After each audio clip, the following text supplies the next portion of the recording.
Here is how to use the new Medic rework to its fullest potential.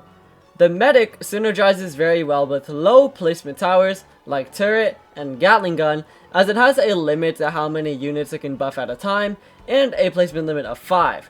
So as an example, Golden Minigunner might not be the best with it, as it will eat up all of your slots. There are 3 main parts of the new Medic beam to look at: its shield, the Firerate buff, and the Uber, and I'll be going over how to use each of these aspects effectively.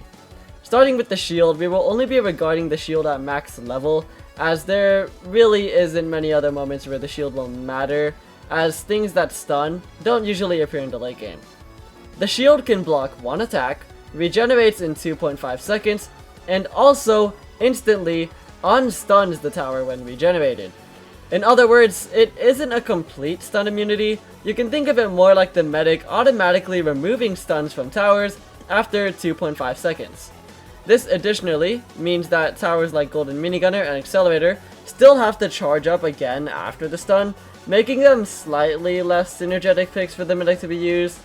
In summary, the shield has a pretty obvious role still. Just get as many non-stun immune towers shielded as possible late game, and you will have much less of a problem with stuns, reducing stun time to only 2.5 seconds at max.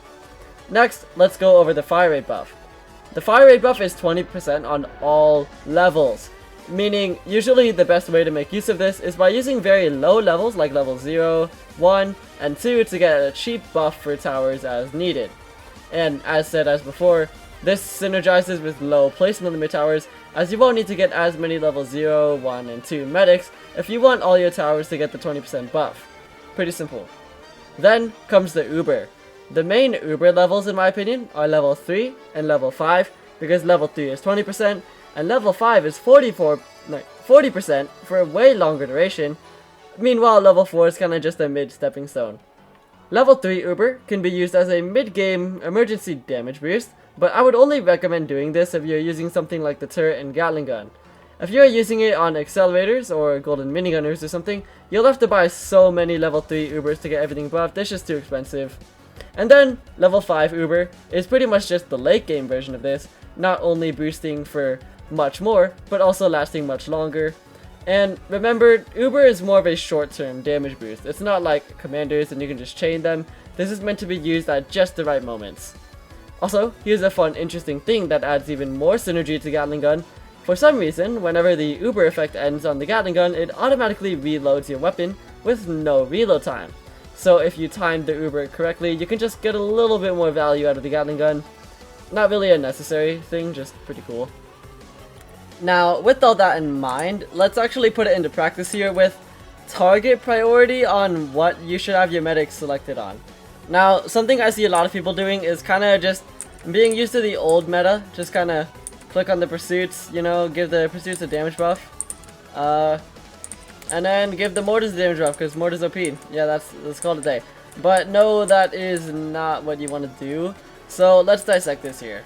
The first thing is that you probably, as I've been mentioning a lot in this video, are probably going to want to connect to your medic are the Gatling gun and the turrets, because the turrets are going to benefit, the turrets are going to benefit grab ton from the shielding, because, you know, it'll help them not get stunned as much, and also, when it comes to like all the Uber buffs and all the fire rate buffs, they just completely absorb all of that. And the Gatling gun also kind of completely absorbs all of that, and it's also just like, it's only one medic slot. You know, it's only one medic slot to change a lot of DPS with the Gatling gun, so you want to get the Gatling gun and the turrets in first. But what is next when you have like, you know, this is a pretty realistic looking defense, you got some mortars, you got some rocketeers, some other stuff. What should you get next? Honestly, I think here I would have to go, I'm just going, like, I didn't pre-plan this part, I'm kind of just going with the flow here. I think it would either be the Rocketeers or the Accelerators, but I think late game you do want to focus on the Accelerators, because the shielding, although they, I've been kind of critiquing the fact that they have to charge up after the stun, but, you know, it still helps out the Accelerators, so you do want to give them that shield.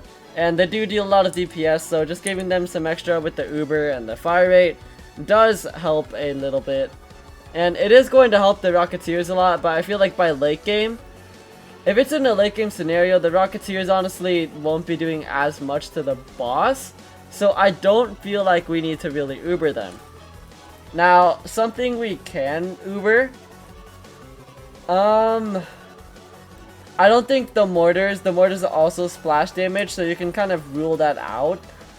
It would either be the crook bosses or the pursuits next, and I do think since it is more late game and the crook boss is more mid game, we can finally go ahead and select the pursuits.